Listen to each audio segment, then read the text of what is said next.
Here's our review for our test, which you have decided will be on Friday. Let's start by looking at some graphed lines and matching the equation that goes with each. Now we've learned how to graph linear equations using quick graph method with intercepts. We use tables of values and we use slope-intercept form. And we learned something about lines that were constant. So take a look at each of these graphs and think about each one. This will be graph number 1, number 2, number 3, and number 4. And see if you can match the equation that best fits each of the following.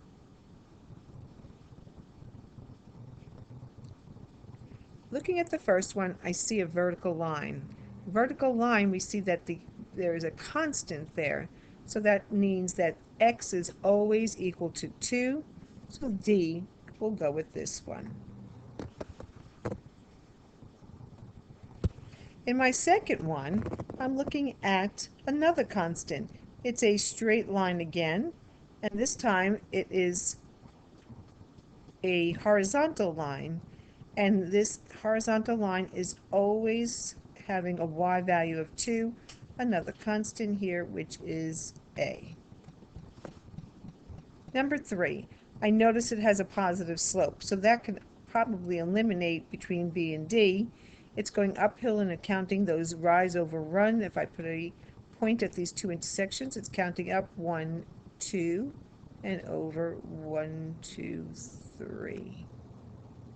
I'm sorry, 1, 2, 3, and over 2. If it counts up 1, 2, 3, and over 2, and it is positive, it looks like B matches that graph. And the last one, process of elimination. Let's be sure, though, it is a negative slope, and it has its y-intercept at negative 2. And it goes down 2 over 1, so this is representing y is equal to negative 2x minus 2. All right, on to another topic. We're now going to look at possible solutions. I'll give you an equation, and I'll say, do any or all of the following turn out to be solutions? Well, we're going to substitute them in. If y is 5 and x is 4, we'll multiply there. Let's try that again. If y is 5 and x is positive 4, and then we add 3. So we'll simplify the right. It gives me negative 8 plus 3, and that will give me 5 is equal to negative 5, which is a false statement, so this is not a solution. On to the second. Let's substitute in 8 for y and negative 2 for x, and we'll add 3. And that gives me 4 plus 3, and 8 does not equal 7, so this is also not a solution. The last one, I have 9 is equal to negative 2 times negative 3 plus 3.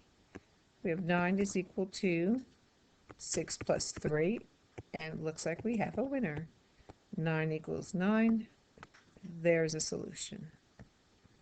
From there, we were asked to rewrite equations in slope-intercept form, isolating y in terms of x.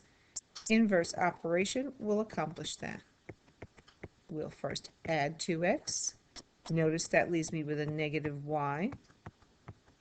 And I'm left with a negative. I'm going to use my property of opposites, or divide everything by negative 1. And my equation in slope-intercept form is y is equal to negative 2x minus 6. A second problem like that, let's subtract 9x. And again, we've had a lot of practice in this. Leaves me with 3y is equal to negative 9x plus 3.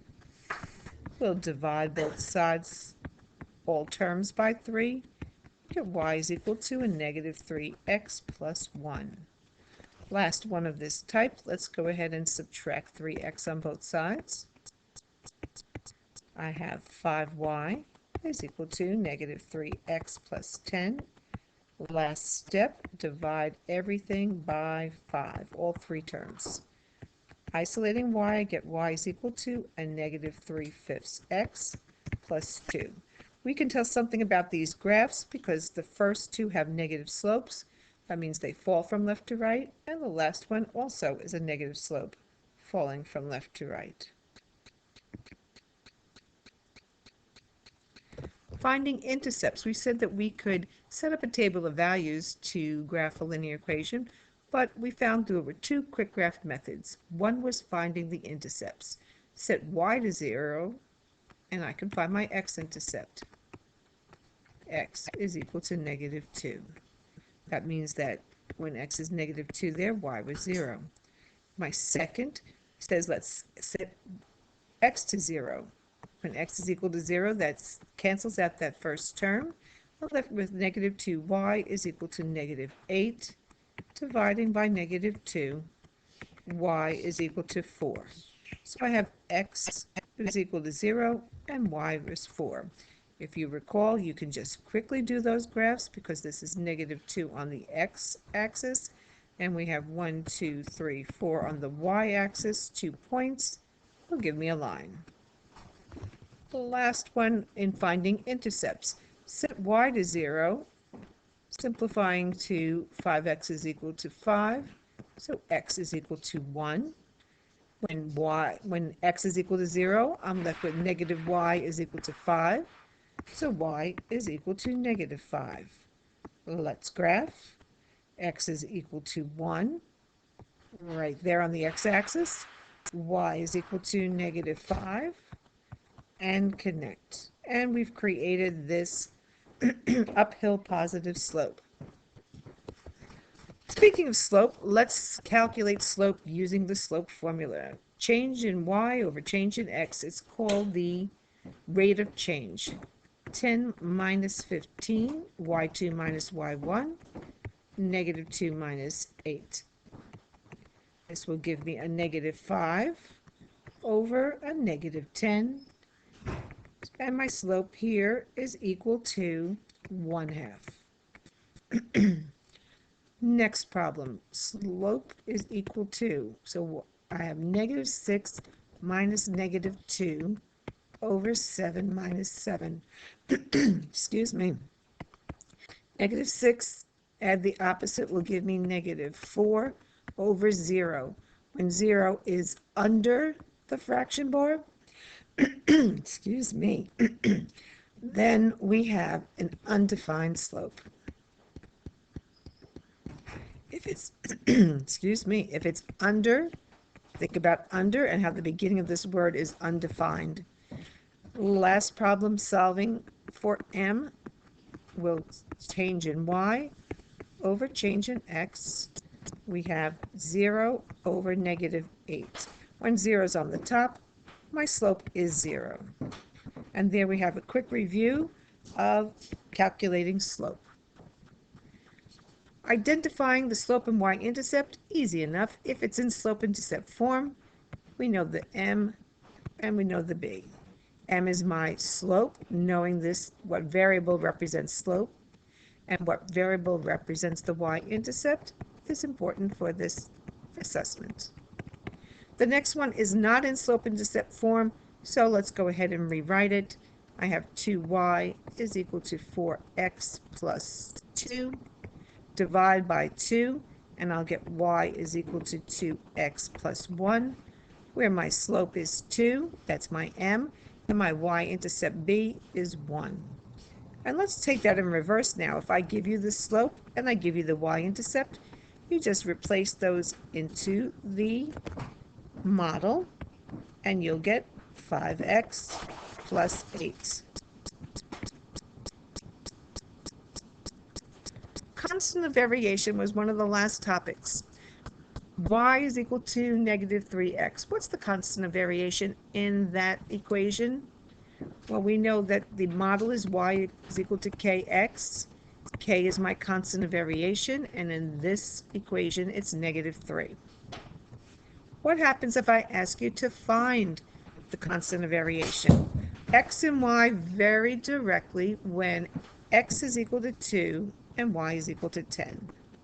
Y is equal to kx, and we have 10 is equal to k times 2. divide by 2, and k is equal to 5. In the next step, it tells me to write the equation. The equation just says y is equal to 5x. One last thing I wanted to bring up, if I asked you to tell me what the equation of this line is, we know it's a model of direct variation because it passes through the center, so the y-intercept is 0. Let's count our boxes of rise over run. It's going up 1 over 1, up 1 over 1, and this one, y is equal to x because slope is 1. If it had been any other number, that would be the slope is the constant of variation.